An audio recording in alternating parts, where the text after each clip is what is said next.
Como chegamos a esse ponto de dependência absoluta? O que faz de um óleo fóssil um motor de conflitos que parecem não ter fim? Imagine um mundo onde, de repente, tudo que você toca desaparece. O asfalto sob seus pés, a embalagem da sua comida, os componentes do seu celular e até os fertilizantes que garantem o pão na sua mesa. Tudo isso tem uma origem comum: uma substância negra e viscosa que move exércitos e derruba governos há mais de um século. Em 1973, o mundo descobriu da pior forma que não era o dinheiro que mandava nas nações, mas sim o fluxo desse líquido. Filas quilométricas, economias colapsando e o medo constante de um apagão global. Prepare-se para entender a verdadeira engrenagem que dita quem fica rico e quem entra em guerra. O Mundo em Movimento começa agora. Neste exato momento, enquanto você assiste a este vídeo, milhões de barris de petróleo estão cruzando os oceanos em navios gigantescos.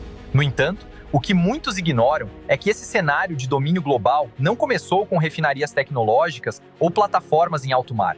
O petróleo é, na verdade, uma cápsula do tempo.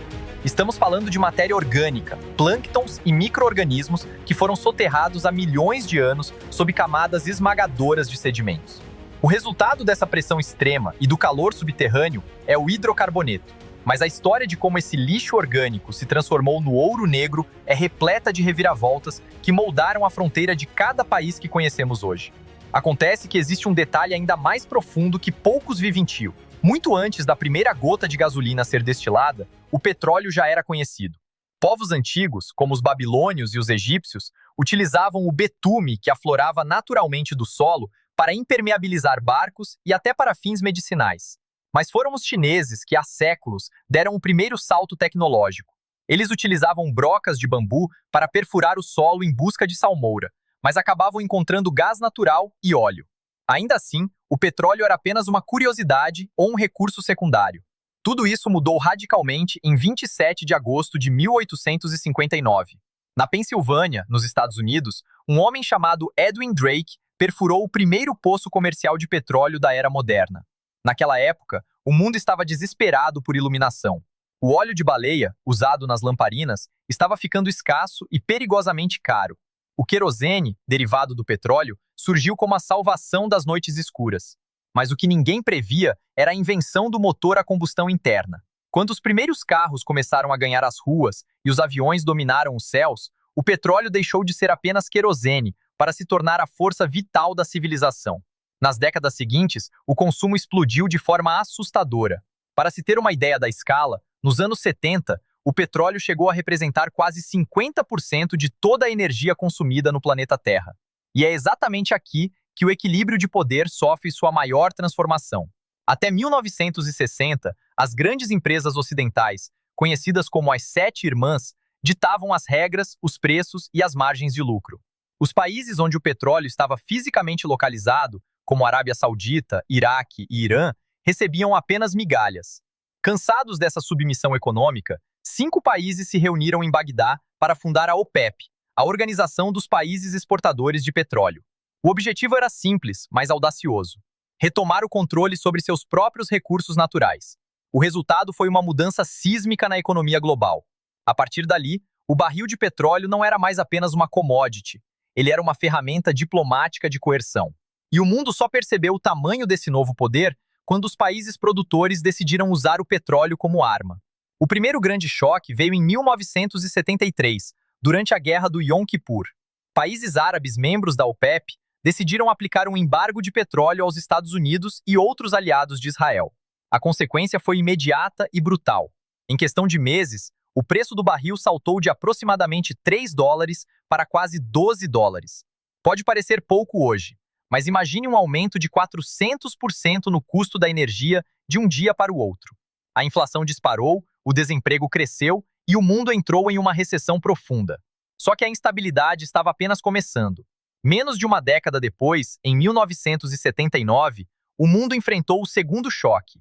A Revolução Iraniana derrubou o Shah e interrompeu a produção de um dos maiores exportadores globais. Logo em seguida, a eclosão da guerra Irã-Iraque colocou em risco as principais rotas de transporte de óleo. O preço do barril, que já estava alto, disparou para patamares próximos a $40. O impacto psicológico foi tão forte quanto o financeiro. O Ocidente percebeu que sua segurança nacional estava pendurada por um fio, ou melhor, por um duto. É nesse cenário de vulnerabilidade que as grandes potências passam a agir de forma mais agressiva para garantir o acesso ao combustível. Tomemos o caso do Irã, nos anos 50. O primeiro-ministro Mohammad Mossadegh tentou nacionalizar a Anglo-Iranian Oil Company, pois o Reino Unido ficava com a maior parte dos lucros enquanto a população iraniana vivia na pobreza. Washington e Londres não aceitaram. Em uma operação conjunta de inteligência, orquestraram um golpe para derrubar Mossadegh e restaurar o poder do Shah, garantindo o fluxo do recurso para o Ocidente. Ali, o mundo entendeu que controlar petróleo era mais importante do que respeitar a soberania de um país. Décadas depois, em 1990, vimos um roteiro semelhante, mas com atores diferentes. Saddam Hussein invadiu o Kuwait, alegando disputa sobre campos de petróleo compartilhados. Se Saddam controlasse o Kuwait e a Arábia Saudita, ele teria o domínio sobre 20% das reservas mundiais. Isso daria a ele o poder de quebrar a economia americana a qualquer momento. A resposta foi a Guerra do Golfo, uma coalizão liderada pelos Estados Unidos para expulsar o Iraque e proteger o fluxo energético. Mas existe um detalhe ainda mais crítico que precisamos analisar sobre os dias atuais. Muitos acreditam que, com a ascensão dos carros elétricos e das energias renováveis, o petróleo está perdendo sua importância. No entanto, os números contam uma história bem diferente. A verdade é que vivemos em uma era de negação energética. Embora a transição para fontes limpas seja urgente e esteja em curso, o petróleo continua sendo o alicerce absoluto de quase tudo o que consumimos. Primeiro, o petróleo está nas coisas mais básicas do seu dia a dia. Se você está usando uma roupa de tecido sintético, você está vestindo petróleo. Se você toma um medicamento para dor de cabeça, saiba que muitos componentes químicos vieram do refino do óleo. Mas o impacto vai muito além. Sem petróleo e gás natural, os fertilizantes ficam mais caros, a produção agrícola cai e o preço da comida dispara. E não para por aí. Uma crise de abastecimento não deixaria apenas a gasolina mais cara. Ela encareceria eletrônicos, frete, embalagens e praticamente tudo que chega ao supermercado. Estamos falando de eletrônicos importados ficando 30% ou 40% mais caros devido ao custo do frete marítimo, que utiliza o óleo combustível mais pesado e barato. A partir daí, o impacto atinge diretamente a inflação. Se o barril ultrapassa a marca dos 100 ou 120 dólares de forma sustentada, as exportações de países como o Brasil perdem competitividade por causa dos custos logísticos. O dólar tende a se valorizar em momentos de incerteza energética, pressionando ainda mais o poder de compra.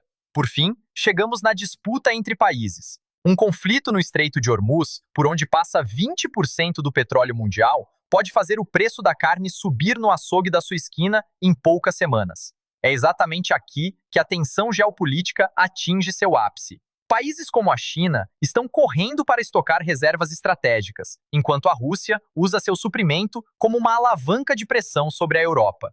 As potências não estão lutando apenas por ideologias, elas estão lutando pela garantia de que suas máquinas não parem de girar. Mas o que acontece depois é ainda pior para aqueles que não possuem suas próprias reservas ou tecnologia de refino. Eles se tornam reféns perpétuos da volatilidade de um mercado que não controlam. A transição energética, embora necessária, requer minerais como lítio e cobalto, que, curiosamente, dependem de máquinas movidas a diesel para serem extraídos. O petróleo não vai desaparecer da noite para o dia. Ele vai lutar para se manter no centro, e essa luta será marcada por mais instabilidade. Só que a pergunta que fica não é se o petróleo vai acabar, mas quem terá o poder quando ele se tornar escasso. Nesta jornada, vimos que o petróleo é muito mais do que um combustível. Ele é um catalisador de ambições humanas, um criador de impérios e, muitas vezes, o motivo pelo qual o sangue é derramado em terras distantes. Desde as primeiras perfurações ancestrais até as guerras modernas no deserto, a busca por essa substância definiu a hierarquia do poder global. O petróleo ajudou a definir quem ficou rico, quem entrou em guerra e quem passou a ter poder no mundo. Ele transformou desertos em metrópoles futuristas e nações estáveis em campos de batalha. A promessa de um mundo movido apenas pelo sol e pelo vento é atraente e necessária, mas a realidade prática é que o ouro negro ainda é a cola que mantém a economia global unida. Responder à pergunta que fizemos lá no início é aceitar uma verdade desconfortável. Nossa dependência não é apenas tecnológica, é estrutural. Mesmo com toda a transição energética em curso, o petróleo ainda está muito longe de sair do centro da economia e da geopolítica mundial. Ignorar sua importância é fechar os olhos para o mecanismo que realmente move o planeta. A maior arma de uma nação não será necessariamente o seu exército, mas a sua capacidade de sobreviver em um mundo onde a energia é o prêmio final. Eu sou o Gustavo Moraes e esse é O Mundo em Movimento. Até a próxima análise.